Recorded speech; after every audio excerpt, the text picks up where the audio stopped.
At this segment of the show, they've asked me to answer questions. Shoe size is 41, maybe 42. In America, it's 8. Now, is someone going to ask questions, or am I going to just make up my own? What is the meaning of life? It's a wonderful Monty Python movie.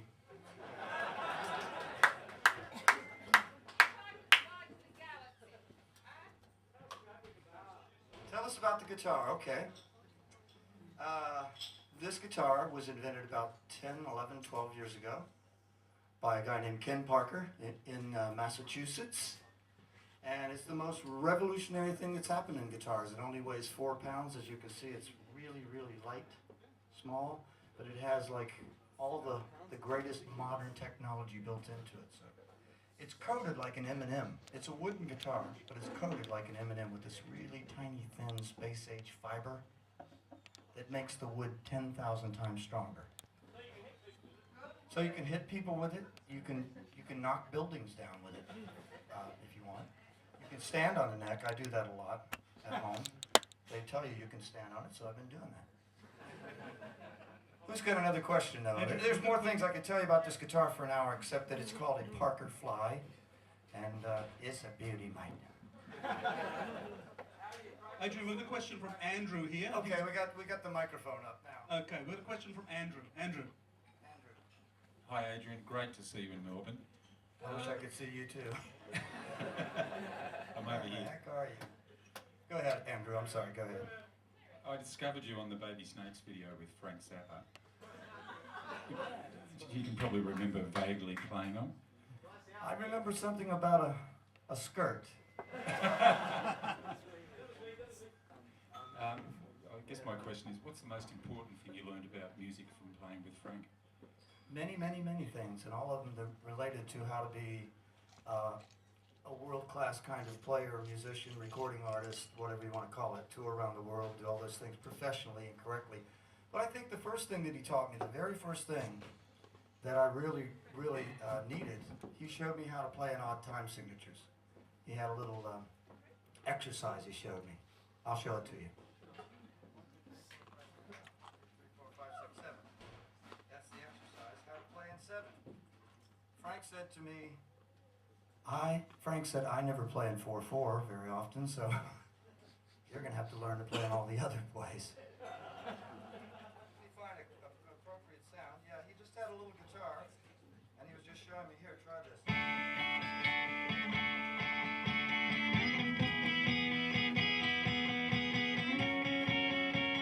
You can move that one chord formation, which is a D. It's a very simple chord. Thank you, Frank. But what you're doing is accenting it as a 7. 1, 2, 1, 2, 1, 2, 3, 1, 2, 1, 2, 1, 2, 3, 1, 2, 1, 2, 1, 2, 3, 1, 2, 1, 2, 1, 2. Gets in your body after a while. And that's the first thing that Frank showed me. Enormously important to everything else I've written. Next. Adrian, we've got Matt here who wants to ask you about, well, I think I'll let Matt ask. Yeah. That was Okay, very good idea. About Zappa, but also, can you tell us a couple of things about what you learned from Robert Fripp as well? Patience.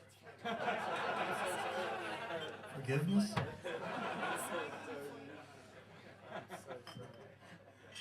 Oh, gee.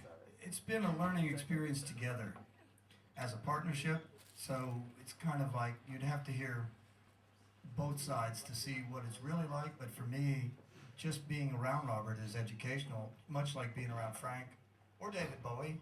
And all those people, they have their own ways of looking at things, and they're innovative people, so it's fun to be around them. I just act like a puppy, sit there a lot. No, I'm just kidding. We've had a partnership now for what, 25 years? So, gosh, I think Robert and I have discovered a lot of new music territory together, and a deep, deep friendship along the way, so there you go. He's a very different person to me than he probably appears to you guys on the internet or when he's in the dark on stage. Probably doesn't appear like much there, it's just dark. Next. Did that answer that question or not? I'm not sure. Okay, we've got a question from John. John. Again, great to see you here, and I'm just wondering what brought you to Melbourne in the middle of winter, or the beginning of winter? What brought you to your first trip here? Well, first of all, I had no idea what the weather was. That wasn't what I was concerned about. I've been wanting to come to Australia for a long time.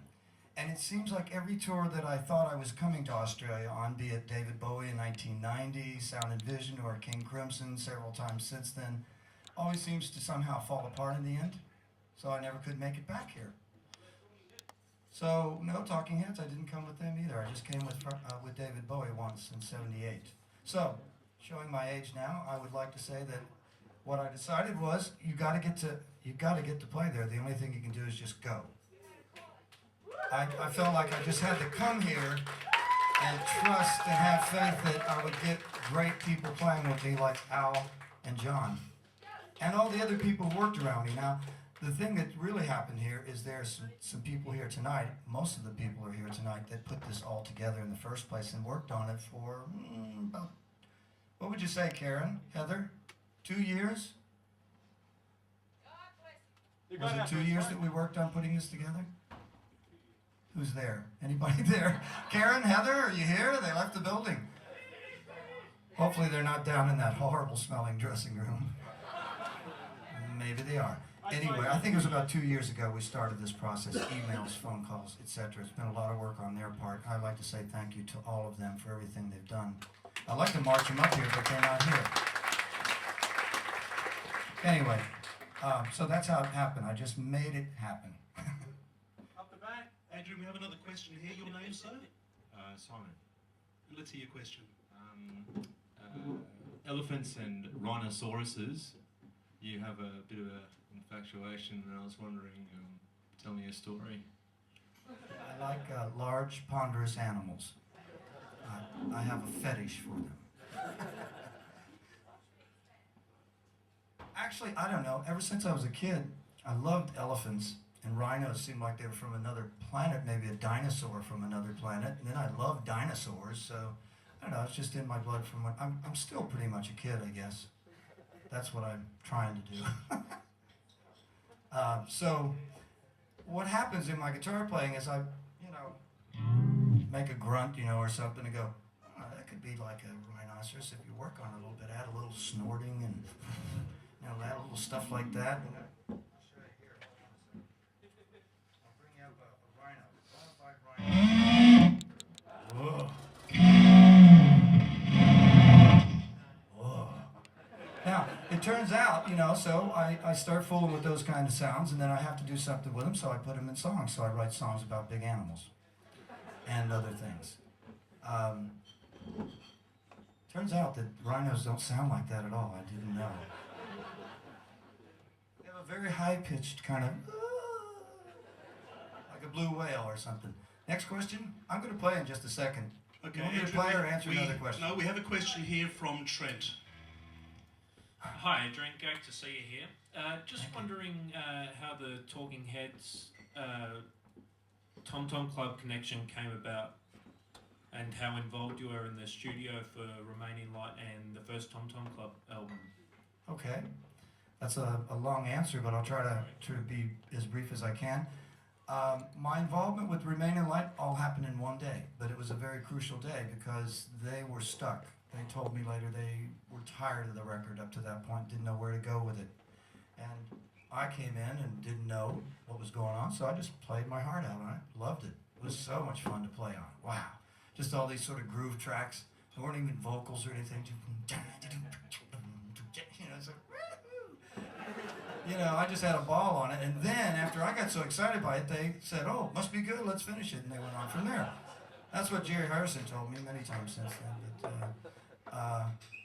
the Tom Tom Club was a different story because I did really work through the whole record, the Tom Tom Club, and co-wrote with the bass player and drummer from Talking Heads, Chris France and Tina Weymouth, and one other character named Stephen Stanley, who was the producer. So we worked on that a lot, that record. In the Bahamas, though, so it wasn't quite work. It was kind of, it was a summer record, that's what it happened to be. But except it's not summer here at the same time. Forget it. Adrian, we have a question from one of your adoring female fans, one of the many. The one? No, one of the many. I only have one.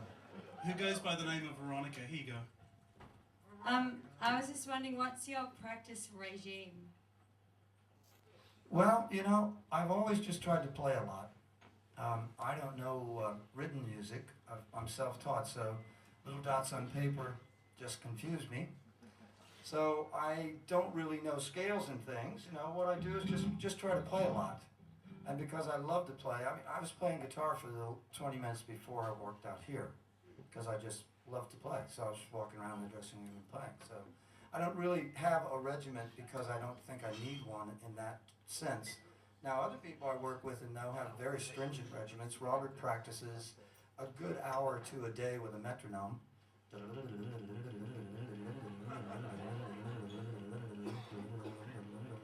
After about an hour and a half, his facial expression gets different, but other than that,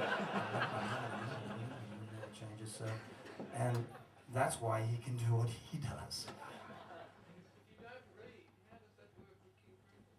Oh, we don't write things out in King Crimson. No, it's all made up by us and memorized by us.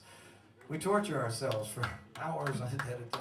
No, wasn't it that 16th bar on the 32nd? Can I play a little bit before we go on to some more questions, and then back to the full band is going to play again whenever you get sick of me. John Pryor, Al Slavic will be back to play a lot more.